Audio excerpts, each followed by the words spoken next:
আসসালামু আলাইকুম এভরিওয়ান। আশা করি আপনারা সকলেই ভালো রয়েছেন। আলহামদুলিল্লাহ, আল্লাহর রহমতে আমিও ভালো রয়েছি। যারা সৌদি আরবে আসতে চান, এত সমস্যার পরেও সৌদি আরবে যারা আসতে চান, তাদেরকে আমি 4টা কামের বিষয়ে কথা বলবো। আপনারা যদি এই 4টা কাম সৌদি আরবে এসে করতে পারেন, তাহলে আপনারা সৌদি আরবে টিকতে পারবেন। তাছাড়া সৌদি আরবে টিকা খুবই কঠিন। আপনারা যারা এখন আমার ইউটিউব চ্যানেলে ভিডিও দেখতেছেন, অবশ্যই ইউটিউব চ্যানেলটি সাবস্ক্রাইব করে সাথে থাকবেন। যারা আমার পেজে ভিডিও দেখতেছেন, পেজটি ফলো করে সাথে থাকবেন। আর অবশ্যই ভিডিওটা শেয়ার করবেন। শেয়ার করলে কী হবে, অন্য ভাইদের কাছে পুষবে, ওরা এই ভিডিও থেকে কিছু শিক্ষা অর্জন করতে পারবে। প্রথম কাম হলো মাজরা। মাজরাতে কাম কি হয়? কৃষি কাম, আলু পেঁয়াজ এবং ছাগল এসব দেখতে হয়। দ্বিতীয় কাম হলো বিল্ডিং কনস্ট্রাকশন, মানে রাজমিস্ত্রির কাম করতে হয়। আপনি যদি রাজমিস্ত্রি কাম করতে পারেন এদেশে এসে, তাহলে আসেন। 3 নাম্বার কাম হলো বলদিয়ার। 40-45 ডিগ্রি সেলসিয়াসের মধ্যে আপনাকে 600 রিয়াল বেতনে সৌদি আরবে কাম করতে হবে। এবং 4 নাম্বার কাম যেটা হলো, সেটা হলো ক্লিনার।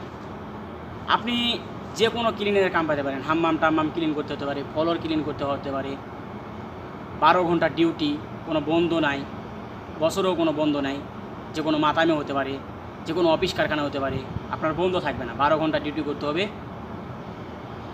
এসব যদি কাম আপনি করতে পারেন, হাম্মামও ক্লিন করতে হতে পারে। কী জন্য হাম্মাম ক্লিন করবেন? হাম্মামে মানে একদম বিচ্ছিন্ন, মানে হাম্মামের মধ্যে বুঝতেই পারছেন কেমন কাঁচরা হয়, আপনাদের ক্লিন করতে হবে, ঘৃণা করা যাবে না। কী জন্য বলতেছি, আপনারা বলতে পারেন এত টাকা খরচ করে আমি প্রবাসে যাব, কেন এসব কাম করবো, এত কষ্টের কাম? ভাই, আপনারা দেখতেই পাচ্ছেন সৌদি আরবের পরিস্থিতি খুবই খারাপ। তারপরে আপনারা সৌদি আরবে 4-5 লক্ষ টাকা দিয়ে ঢুকতেছেন। তারপরে এসে যদি আপনারা কাম খোঁজেন, ভিআইপি কাম পাবেন না। আপনাদের এসব কামই করতে হবে। আপনাদের দালাল বলবে যে কোম্পানি ভিসা, কোন তো আশা দেখবেন যে সাপ্লাই ভিসা, আশা দেখবেন যে মাজরা ভিসা, আশা দেখবেন যে ফ্রি ভিসা। আপনার নিজে কাম খুঁজে নিতে হবে, তখন প্রচুর পরিমাণ সমস্যায় পড়বেন। আপনারা যখন বিদেশের কথা শোনেন, ভিসা চেক করেন না, কোন কোম্পানির যাচ্ছেন এটা চেক করেন না। চেক না করে এসে আপনারা কোন 5 স্টার হোটেলে কাম করবেন, এটা তো পাবেন না। আপনারা এসে শুরুতে কষ্ট করতে হবে, কষ্ট করে আপনাদের এই জায়গার আবহাওয়ার সাথে অ্যাডজাস্ট করতে হবে এবং এই দেশের ভাষা শিখতে হবে। তারপরে আপনি ভালো কামের চিন্তাধারা করতে পারবেন। এবং যারা শুরু থেকেই ভালো কোম্পানিতে আসতে চান, আপনারা যদি ভিডিওর মাধ্যমে কমেন্ট করেন কোন কোম্পানিতে আসলে আপনাদের ভালো হবে, আমি 4টা কোম্পানির বিষয়ে কথা বলবো আপনাদের মাঝে।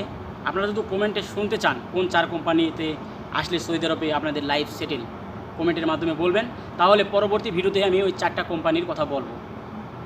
কী জন্য আপনারা হুট করে চলে আসেন, কোনো ভিসা চেক করে আসেন না, কোন কোম্পানিতে আসতেছেন কিছুই জানেন না। এই জন্যই বলতেছি, কোম্পানি চেক করে সৌদি আরবে আসতে হবে, তাহলে শুরু থেকেই আপনারা সেটেল হতে পারবেন।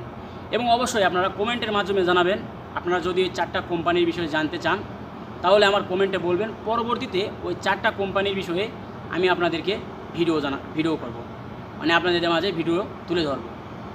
ততক্ষণ আপনারা ভালো থাকবেন, সুস্থ থাকবেন। আসসালামু আলাইকুম। আর যারা এখনও চ্যানেলটি সাবস্ক্রাইব করেনি, সাবস্ক্রাইব করে পরবর্তী ভিডিও পাওয়ার জন্য আমার চ্যানেলটি সাবস্ক্রাইব করুন। এবং যারা পেজে ফলো দেখতেছেন, পেজটি ফলো করে সাথেই থাকুন।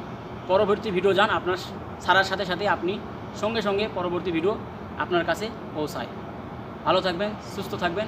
আসসালামু আলাইকুম।